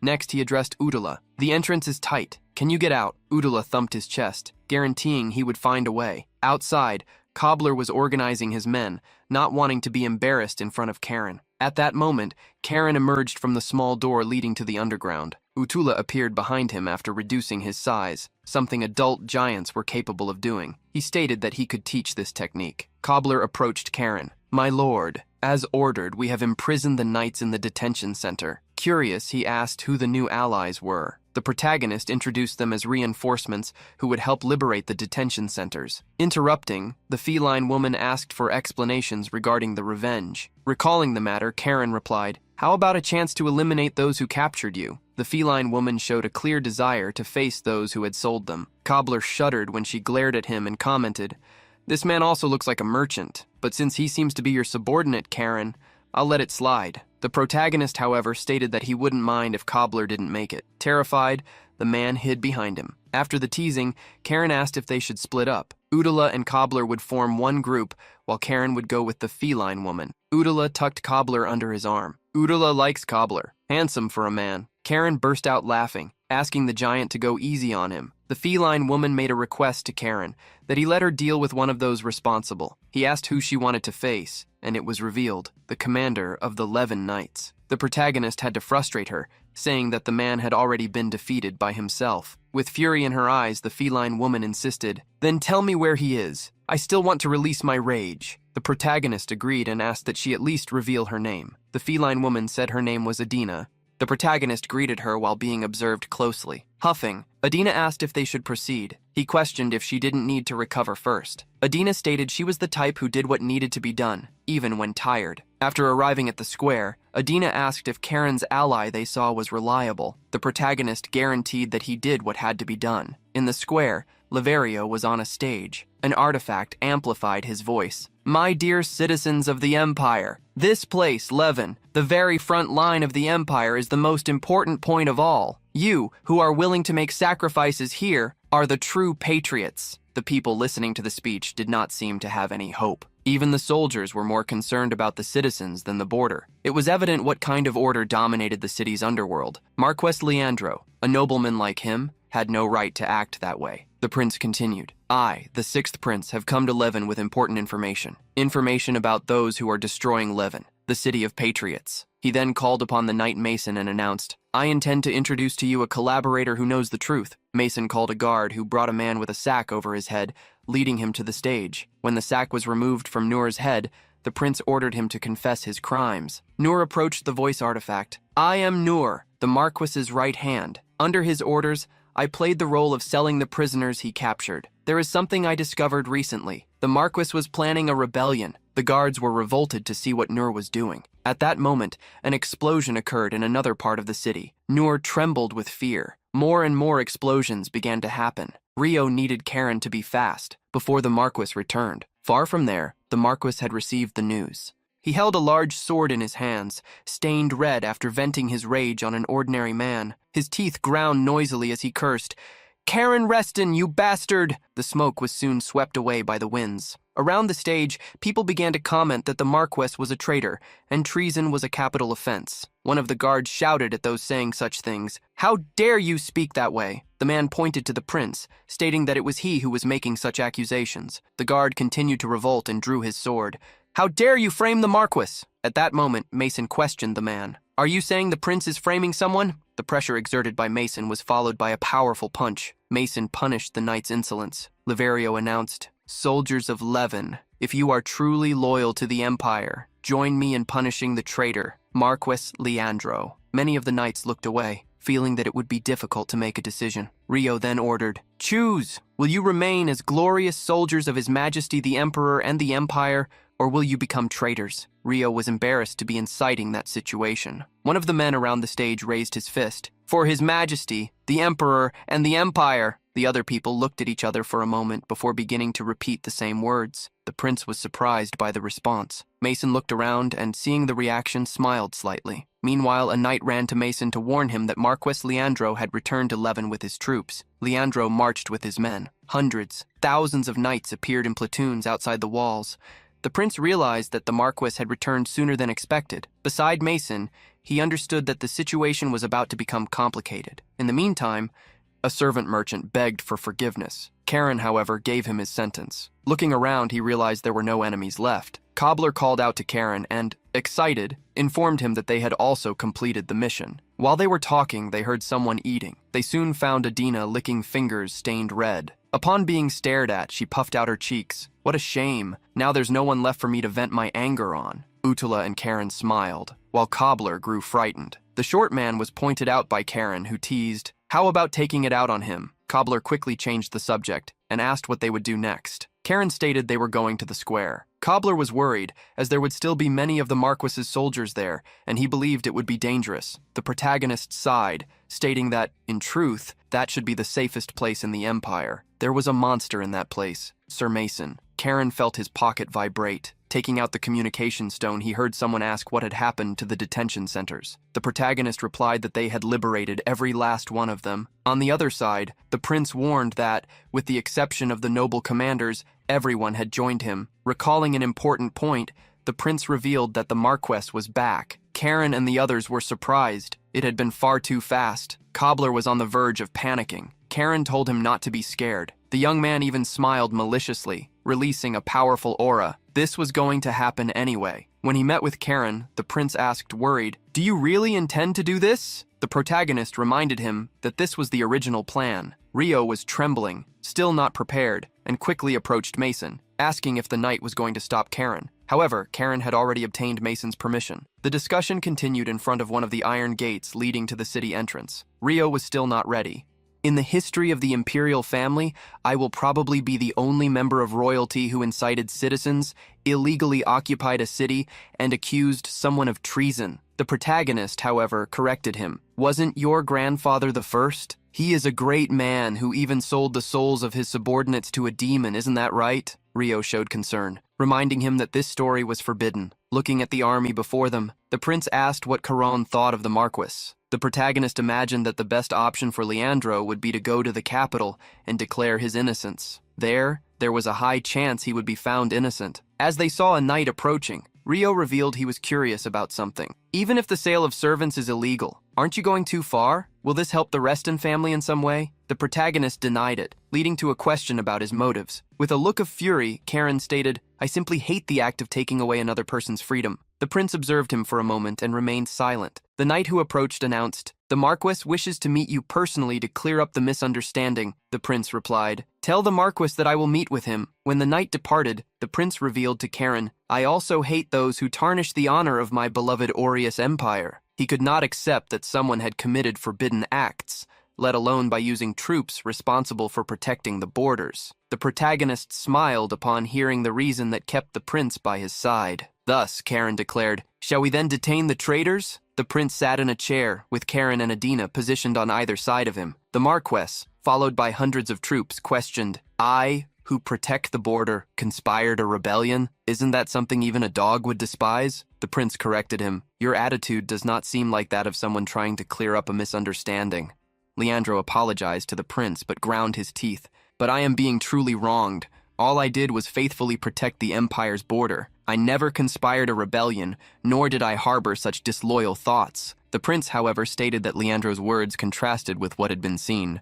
Even without mentioning the illegal trade, there was still evidence that he ordered the capture of demi-humans. The Marquis tried to explain, but was interrupted by Leverio. "I do not want to hear it. We have already collected all the evidence. I have no choice but to judge you according to the laws of the Empire." Leandro seemed worried upon being accused of treason. Karen then played his part, provoking him. "Are you going to deny it even after your own subordinates testified that you were plotting treason?" The Marquis ground his teeth even harder, seeing Karen beside the prince. It all seemed like an attempt to strike at Duke Salmon, who was allied with him. Leandro wanted to attack at that very instant, but he restrained himself. He did not wish to fall into a trap, so his only option was to survive and reach the capital. Leandro removed the belt from his waist and threw his sword to the ground, demanding, "To clear my name, I request a trial in the capital. I need to prove my innocence to those who are accusing me. Please, take this into consideration, Your Highness." Leverio looked briefly at Caron, who walked toward the Marquis, commenting, "This isn't fun at all. Are you really not going to attack?" The Marquis stated he would not fall for his provocations. Mocking him, Caron asked if Leandro had an ego so large that he thought Caron would need to conspire against someone like him. Leandro then imagined that Caron intended to strike Duke Salmon. However, in Caron's eyes, such a person was also insignificant. He whispered to Leandro, "My fury is purely against you." The Marquis did not care, as he declared himself innocent. Karen, however, presented another idea. A crime can be created by someone powerful. Isn't power familiar to you? You used it to take away the freedom of others as well. Leandro frowned, wondering where this was leading. The protagonist stated that he should not hold any hope of going to the capital, which infuriated the Marquis. While Karen smiled, the prince took action. A light control magic emerged, and an arrow flew in his own direction. Rio did not dodge the arrow he was controlling and allowed himself to be hit. The sixth prince fell to the ground after the impact. Cobbler was shocked to see what happened. The prince trembled on the ground, trying to pull the arrow out. Leandro was also surprised, but Karen continued to smile. "Didn't I say it? You aren't going to the capital." A grim look appeared on the Marquis's face as he understood what was happening. An arrow had hit the prince, but Sir Mason had not even moved, merely observing. Leandro realized Karen's plan and shouted, "The traitor has shown his true colors. The traitor is trying to eliminate His Highness the Prince." He understood he needed to flee. He was being framed,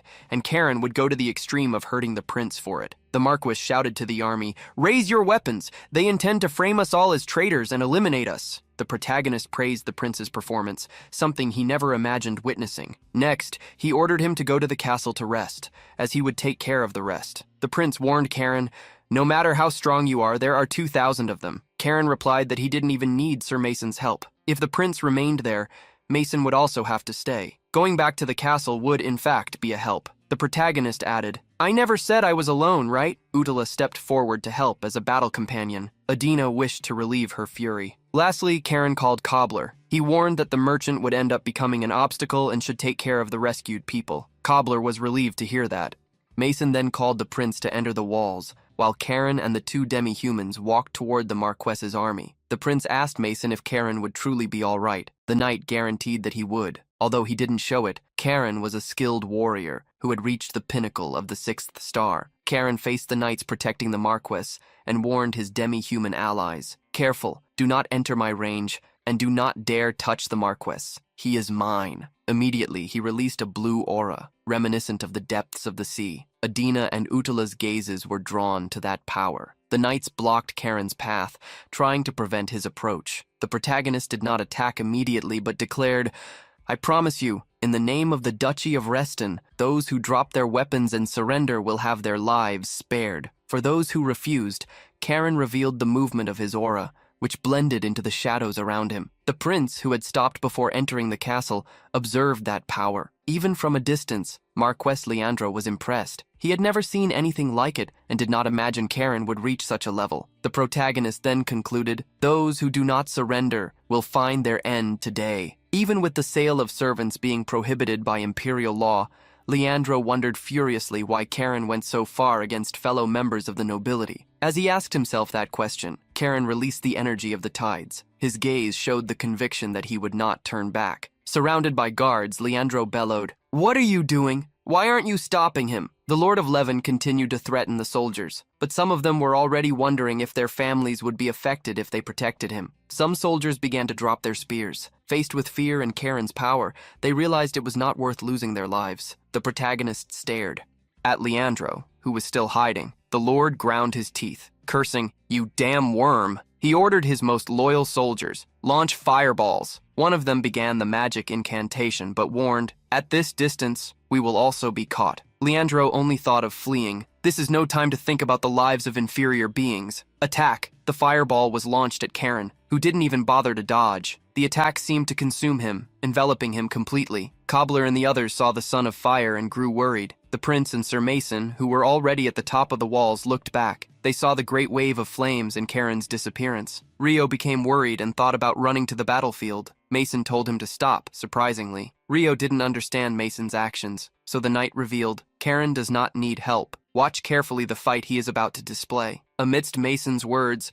a knight pointed to the battlefield. "Look, there is something moving in the smoke!" 3 shadows walked together. the one in the middle, holding a sword, commented sadly, "It is always like this. People like you always treat human lives as mere statistics. The arrogance in thinking that the weak can be used and discarded will be paid for directly by you." Uttala and Adina stayed behind, helping the knights who were hit by friendly fire. Karen walked toward the army. Leandro began to tremble with fear. In desperation, he ordered, "Activate it!" A knight asked, worried, what he meant. Leandro then bellowed, "If you want to live, use all of your mana. We must eliminate him and escape the Empire. Now we can only survive if Duke Salmon clears our names." The knights following Leandro looked at each other, agreeing on what they would do. From the walls, the prince saw a great flame ignite. Mason told him that the knights were overloading their mana cores. Those words left the prince worried. The Marquess truly seemed to be planning to sacrifice even his own knights. Mason sighed. Now that they have been branded as traitors, the only way to survive is to leave the Empire. Lord Leandro was trading the lives of his knights for his own safety. Leverio never imagined that a lord would discard so many lives so easily. I, who made Karen and the others face them. In their eyes, what do I look like, Mason?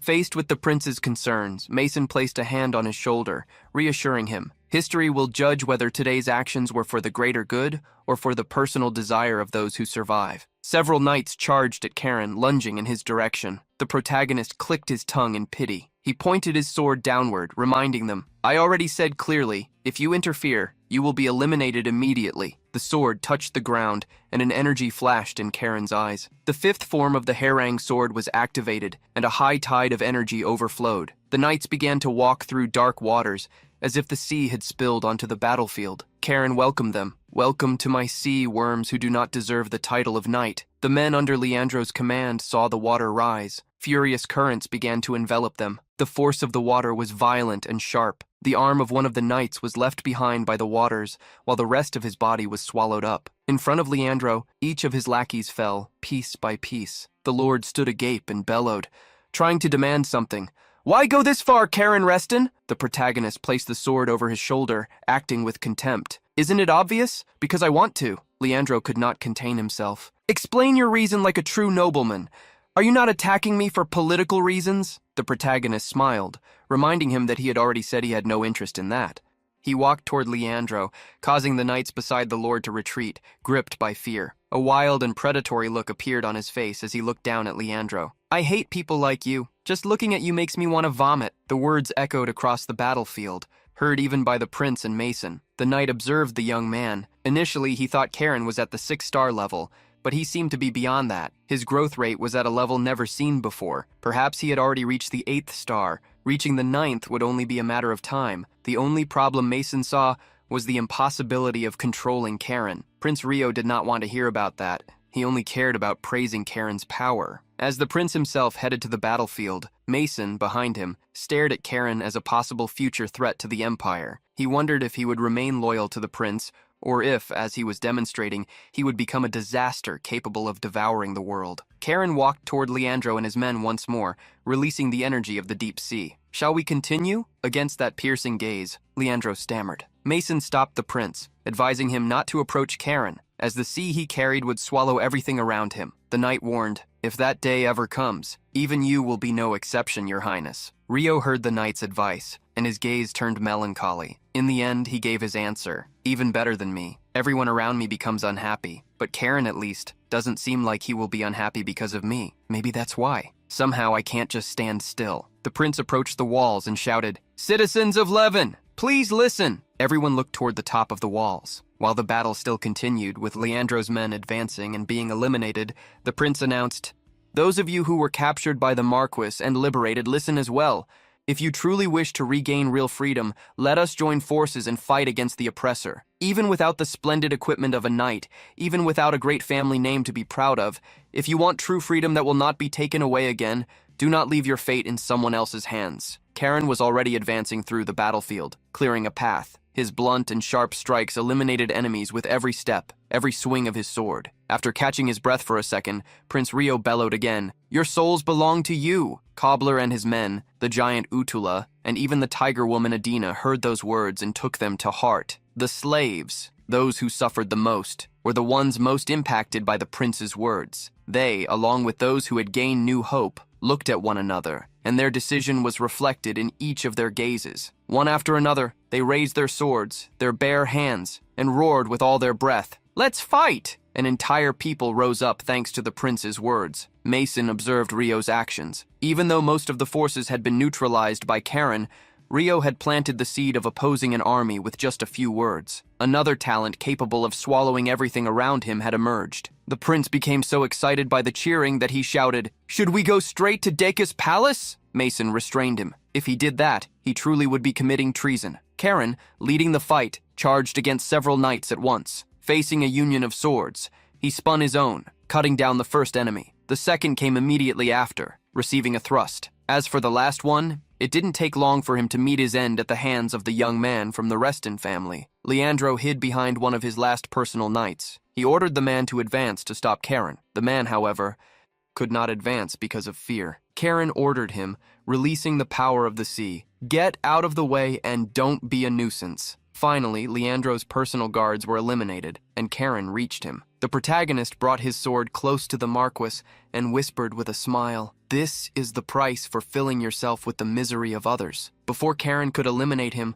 Cobbler, Adina, and Utala were already running toward him. "Eliminate the Marquis!" There were still dozens of knights behind Leandro. He bellowed, "Come on, take up your arms and fight. Risk your lives to protect your land." The knights, however, only looked away, refusing to help him. Karen began to laugh, mocking the Marquis. When his laughter ended, he stared at him with fury. "Just perish, you worm." Marquis Leandro bellowed his last words. "You bastard, Karen Reston, I will definitely—" The words were cut short. The Marquis's body remained standing for a second, while what sat upon his shoulders flew off with the strike of Karen's sword. As a red fountain emerged, the body of the, now former, Lord of Leven fell slowly. The battlefield fell silent. Cobbler, the first to approach, stopped suddenly. Prince Rio ran toward Karen. He rubbed the protagonist's head, impressed. "So you didn't waste those 4 years of training." The protagonist pushed him away, raising his sword. "Do you want a taste of my sword too?" Even the sword seemed to agree at that moment. Mason interrupted them, clearing his throat to get their attention. The protagonist restrained himself while Rio stepped back, smiling. Mason stared at them, thinking to himself, "Brother, your grandson and Prince Laverio might bring a new wind across the continent beyond the Empire.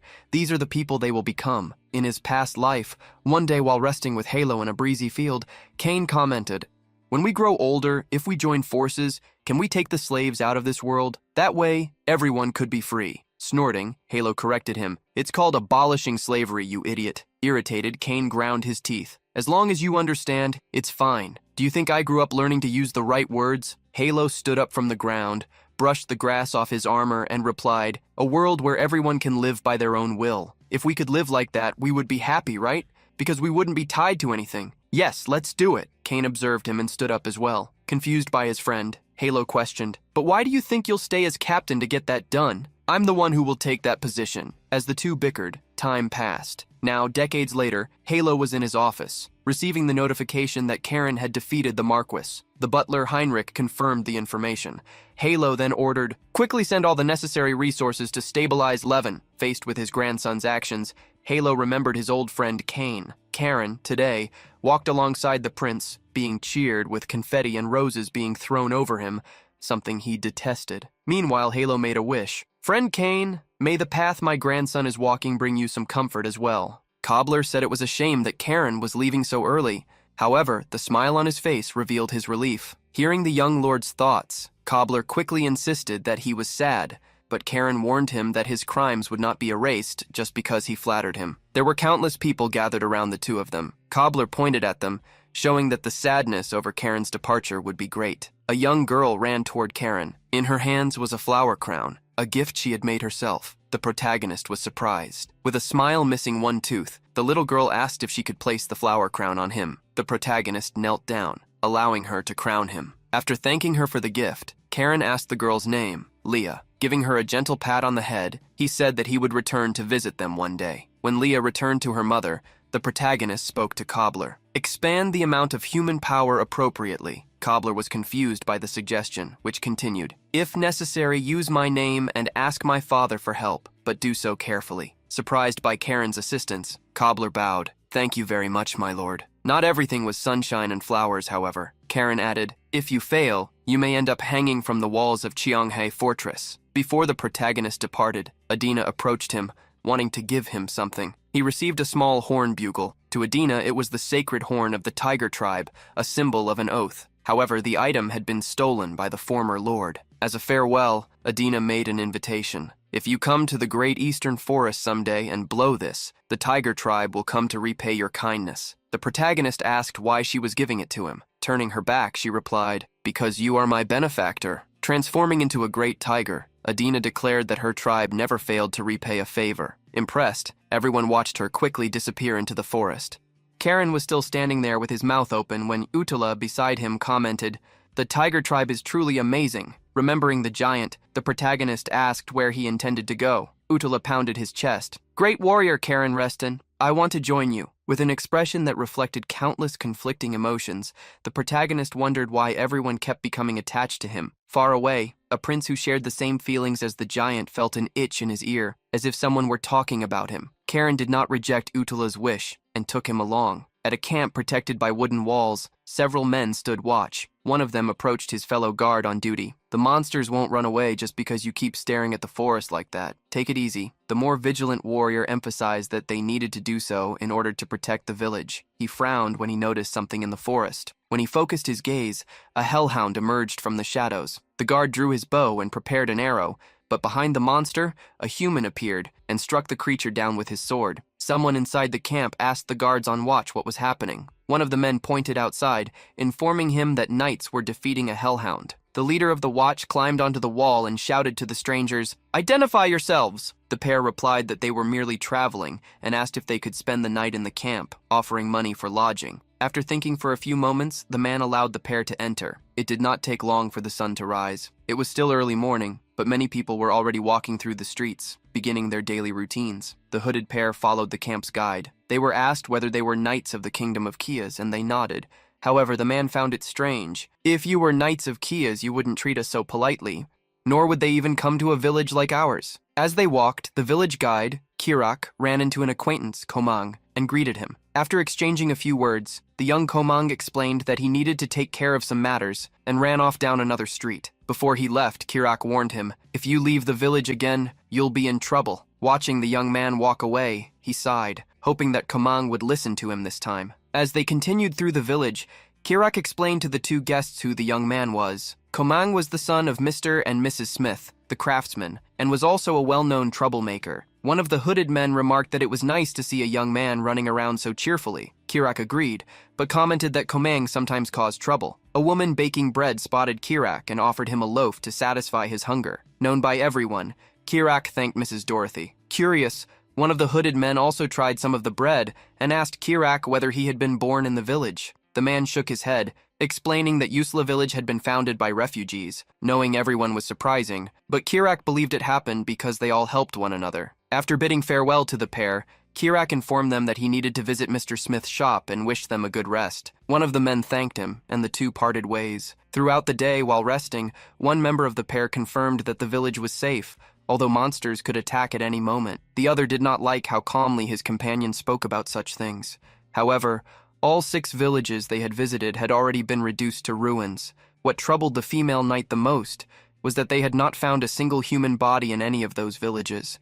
Something serious had to be happening. Her partner believed that they should no longer deal with the situation on their own, especially after communication had been cut off. She, in turn, remembered that they had requested reinforcements, so someone should arrive soon. A thought crossed her mind. It's been 4 years already, so maybe that guy might come here. The man was startled by the possibility. The young woman who had brought up the subject removed her hood, mocking her brother for looking frightened. Leo also revealed his identity and warned, "That's because you never got to know him properly, sister. And the South is like a powder keg right now. Would they really send someone like a ticking time bomb capable of starting a war?" Curious, Rain asked whether Karen was really like that, since he seemed very nice. Meanwhile, the subject of Leo and Rain's conversation was walking through the forest alongside a giant. The protagonist's sword suddenly called out to him, warning that it could sense the presence of dark magic nearby. Karen did not like what he heard, as they would soon arrive at the great forest. The powerful sword did not care whether he believed it or not. The information had already been delivered. Looking toward the horizon, he reflected on what he had heard, something that seemed impossible to be happening. Calling the sword guillotine, the protagonist revealed that he had a question. Karen wanted to know whether he could use the mana that Guillotine absorbed. Confirming it, the tree asked what else he wanted to know. Karen believed that he could become much stronger thanks to that mana. Guillotine agreed, stating that he could even absorb dark magic. Karen told the sword not to be so proud of itself, which left it confused. It asked whether becoming stronger was not a good thing. The protagonist was not sure about gaining power so easily, because it always came with a price. Despite Karen's concerns, Guillotine knew that he desired that power. Karen did not deny it. As a demonic sword, Guillotine knew his thoughts. Telling it not to blame him, Karen heard Guillotine shout in his mind, "I already told you, I'm not a demonic sword." The protagonist then asked the sword how the founder had endured the desire for power. Asking whether he was talking about Rael, Guillotine revealed that he had never resisted. In fact, Rael absorbed every source of power he encountered. The revelation left Karen, at the very least, shocked. As Karen and Utula continued their journey, Guillotine carried on with the story. Despite the way Rael obtained power, he limited his targets to creatures of darkness, while she purified the evil energies she absorbed. Unable to believe that the sword had hidden such a method of becoming stronger for so long, Karen cursed at it. Thinking that he already knew about it, Guillotine asked who he thought had been healing him so quickly after battles. The sword could not hide its dissatisfaction with such an ungrateful master. As they continued through the forest, Utala gripped his axes. He called out to Karen, warning him that there were enemies nearby and that they were certainly being surrounded. The protagonist soon noticed the countless people hidden among the trees. With frightened yet determined expressions, they carried sickles, wooden spears, and shovels. Letting out a sigh, the protagonist drew his sword to face them. Meanwhile, back in the village, Leo was awakened by his sister. He sat up and asked what had happened. Rain revealed that she had sensed magical energy. The enemies were coming. Leo's eyes widened, and he followed her outside the inn, admitting that he had not sensed anything. As she observed the surroundings, Rain realized how many people were present. They needed to evacuate the village as quickly as possible. Before they could act, the wooden walls exploded. People fell to the ground in terror as they discovered that monsters were invading the village. Leo asked what they should do. Rain took charge, determined to buy enough time for the villagers to escape. Leo ran after her, wondering when help would finally arrive. In the great forest, one of the men defeated by Karen apologized and begged them to spare their lives. Utula helped tie up those responsible for the attack. After hearing the story, Karen wanted to confirm, because food is becoming scarce due to the war between the southern empires, did you start robbing travelers? The man Karen was sitting on confirmed it. With sadness, he revealed that all food had been confiscated by the army. They could no longer feed their families. The protagonist stood up and stretched while listening to the explanation. He did not believe the man was lying. Although they were acting like bandits, they all carried farming tools. Most likely, they came from a nearby village. Suddenly, Karen threw something at the man from whom he had obtained the information. The man was surprised to realize he had been given money. Karen ordered them to stop pretending to be bandits and warned them, "If I find you again, I will make you all pay with your own lives." Terrified by the young knight's dark expression, the farmers fled without looking back. Karen and Utala resumed their journey. Not far from there, hellhounds had invaded a large village, hunting its most vulnerable residents. The villagers tried to organize an escape while trying to understand where those monsters had come from. Trying to coordinate the evacuation,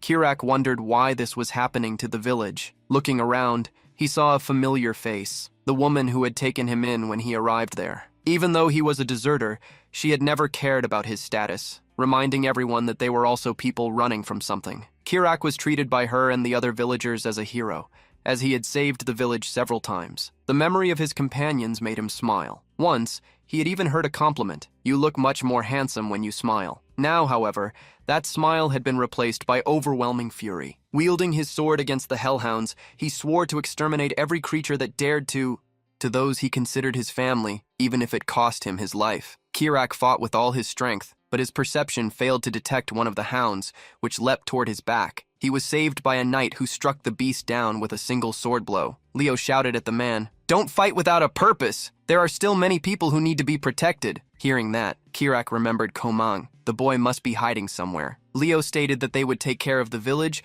and ordered Kirak to go look for the boy. While Leo was giving instructions, a man wielding a blade attacked him from behind. Thanks to Rain's warning, however, he reacted in time and counterattacked. Kirak hurried off after receiving the instructions, beginning his search for Komang. The sibling duo stayed behind. They faced the enemies. Although most were low-class monsters, such as hellhounds, The number of higher-level creatures was gradually increasing. Humanoid monsters would be the most difficult opponents to deal with. Since they had not properly rested, their mana reserves were still low. Even so, Rain believed they could win somehow. Just as they were about to return to battle, an explosion erupted among the monsters. From the clouds of dust emerged a gigantic figure, a powerful minotaur. Upon finding Komang, Kirak asked him to listen carefully. Follow the road, and you will reach a village. There, find a hunter named Jin. Understood? Worried, Komang asked what Kirak would do. He explained that many people still had not escaped, and that, once he helped them, he would also head to the other village. Being sent away,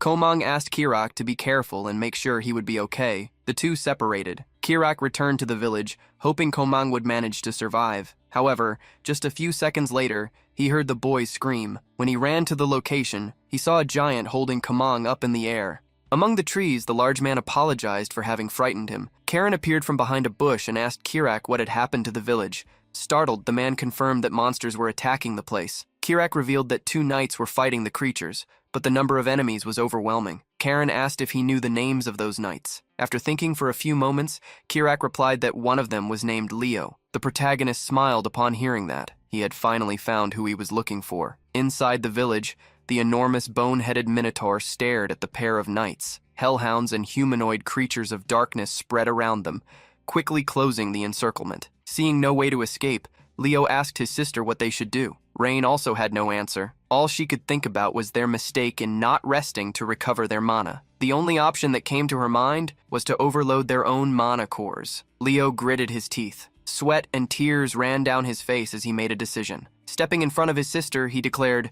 "At least you must escape, sister. I will buy you time somehow." Rain shouted her brother's name, but he had already begun accelerating his mana core. To Leo, that was the right choice. If someone had to survive, it should be her, who could help the family much more than he could. Leo convinced himself that fighting, even in desperation, was better than dying without doing anything. So he rushed forward without giving his sister a chance to stop him. The gigantic minotaur pulled from its back an axe as large as its own body. Leo managed to close the distance quickly, but Karen arrived first. With a single slap, the protagonist knocked his cousin to the ground. Upon witnessing the scene, Rain was left speechless. Even the minotaur paused its attack, unable to understand why the humans were fighting among themselves. A silent wind swept across the battlefield, while Karen cursed Uttala for having thrown him so far away. Seeing him up close, Leo realized they had truly sent a lunatic to help them. Resting his sword on his shoulders, Karen smiled and told the 2 siblings to rest. Then he turned his eyes to the Minotaur, a creature created directly by beings of darkness. Recovering from its shock, the humanoid beast attacked again. As fast as the monster, Karen dodged without difficulty. Intending to defeat it quickly and find whoever had created it, he used the large stones scattered across the terrain as a boost, reaching the Minotaur in an instant. A deep blue energy, as vast as the ocean, overflowed from the protagonist. His sword cut through the air and struck one of the creature's arms first. The Minotaur let out a fierce roar. However, the arms that held its weapon were already gone. Leo and Rain could only watch, impressed that Karen had already reached the 6th form of the family's swordsmanship. With a fierce gaze, consumed by the excitement of battle, Karen attacked the Minotaur's legs, making the creature collapse like a rotting tree. At the same time, Leo and Rain heard an impact behind them. When they turned around, they saw a hellhound fall near their feet. Then they heard the voice of someone who still did not properly master the human language. "Reston, warriors, nice to meet you." A giant approached, carrying 2 axes. With a smile, Uttala introduced himself. "I am Karen's friend, Warrior." Leo scratched his head before returning the greeting. Meanwhile, Karen approached the Minotaur. Guillotine warned him that someone was watching through the creature's eyes. The protagonist also felt that presence and decided to speak directly to that person. "Hey, you there. I know you're watching me. I have no idea who you are, but I'll make one thing clear. Your end will be miserable. Be prepared for that." Raising his sword, Karen pierced through the Minotaur's field of vision, causing a massive amount of energy to dissipate into the skies above the village. When night fell, all the villagers could do was watch the remains of the village being consumed by flames. Back in the forest, Leo picked up a stone infused with his own sword's mana and handed it to Kirak. He explained that as long as they possessed that stone, monsters would avoid approaching them. Kirak thanked him and asked how they could repay him. The protagonist replied that he had simply done what needed to be done. Then he changed the subject and asked whether the villagers had anywhere to go. Kirak explained that there was a village near the Holy Kingdom. Knights and priests passed through it periodically, so they intended to head in that direction. Karen concluded that the place should be safe and agreed with the decision. When the villagers departed, Karen wished them all good luck. Watching them disappear between the trees, the protagonist asked Leo whether no bodies had really been found in the attacked villages. Leo confirmed it. In all the villages they had passed through, there had been no sign of corpses. The disappearance of so many bodies, combined with the appearance of high-level monsters such as minotaurs, led Karen to consider a frightening possibility. He looked back at the village burning in the distance and wondered if a chaos gate was truly being created. Decades earlier, in his previous life as Cain later, the protagonist had faced something unprecedented. Chaos dragons appeared alongside gigantic krakens. Creatures of darkness emerged above a city in flames, condemned to destruction. Karen explained to the siblings what a chaos gate was, a summoning spell used to bring forth all kinds of evil creatures. While Utala led the group through the forest, Leo and Rain asked why such a portal would be created specifically in the Great Forest, among so many possible places. The protagonist explained that if the World Tree were to be corrupted, those responsible could spread dark magic throughout the entire forest. Confused, Rain asked whether the elves would not stop something like that. Since the elves had cut off communication with humans, Karen believed there was a high chance they did not know the true situation. And considering how far things had already progressed, perhaps even they would not know how to deal with it. Still, the protagonist hoped that the Holy Kingdom might be able to do something. Leo stepped forward and raised a concern about the Holy Kingdom. They were fanatics who hated dark magic. If the Great Southern Forest were to be corrupted, they would likely try to destroy it along with all the creatures living within it. Karen had already considered that possibility, which unsettled Leo. Scratching his head in worry, the protagonist said they needed to act quickly to prevent what was about to happen. With a tired sigh, Leo reminded him that they still had not rested and that new problems kept appearing. Rain agreed with her brother. Her mana was also nearly depleted. The protagonist asked whether they should not rest first. Utula immediately approved the idea. A true warrior! Resting is good! Everyone agreed. Utula decided to prepare the campfire, while Leo went to help him. Rain moved away to find a suitable place for them to spend the night. The protagonist smiled slightly, satisfied with the decision. However, his thoughts soon returned to the Holy Kingdom. To fight dark magic, they might need their help, although the fanaticism of that nation remained a serious concern. When the campfire was lit and the chopped logs were used as seats around it, the group called Karen to join them. He sat down in front of the fire to rest. Watching Leo, Karen decided to praise him. You've grown a lot. You've even learned to sacrifice yourself for others. The protagonist stated that he had become just as mature as his cousin. Leo didn't let it pass. But I'm older than you. Realizing that it was actually a compliment, Leo was torn between confusion and embarrassment. Utula joined the conversation and also made sure to praise him. Leo, true warrior. Hearing those words, Leo clenched his fists, wondering if he truly deserved to be called that. The protagonist smiled and teased, "If you want to be treated like an older brother, work harder." Leo's good mood was immediately destroyed. Trying to cheer him up, Karen offered a duel, a proposal that was rejected immediately, and so the night passed peacefully, at least for that group. On a forest path, Kirak carried a torch while guiding the villagers. Hearing a noise among the trees, he became alert. To everyone's relief, it was just a rabbit. Kirak let out a breath, feeling slightly calmer. Komang tugged at his sleeve and pointed at something ahead. Some lights were shining in the distance. To the group's surprise, they had encountered knights of the Holy Empire. As Kirak wondered why there were so many knights in that region, one of the men leading the formation raised his hand, ordering the march to stop. Behind his iron helmet, the knight stared at Kirak. "I sense an aura of evil dark magic. You are heretics." Kirak quickly tried to explain that their village had been attacked by monsters. However, the knight refused to listen. "Silence!" Fear appeared on Kirak's face as he realized the man seemed completely inflexible. Those contaminated by evil energy go mad easily. Then he pointed at the villagers. "We will judge you for your sins." Someone in the rear interrupted the knight known as Sir Haken. Wearing a white mantle and a cross around his neck,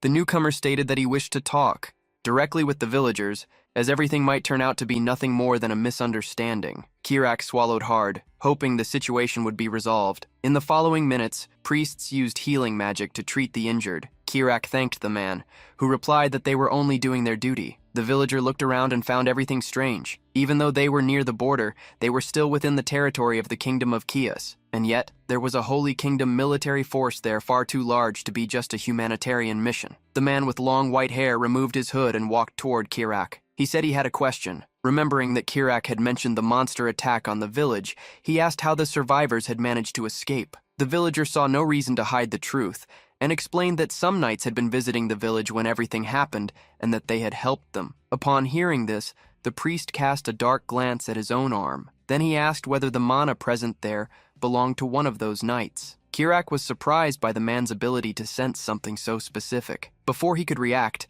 the priest released a burning energy and touched his head. Overwhelmed by the man's crushing presence, Kirak heard an order he could not disobey under that gaze capable of piercing his very soul. "Stay still."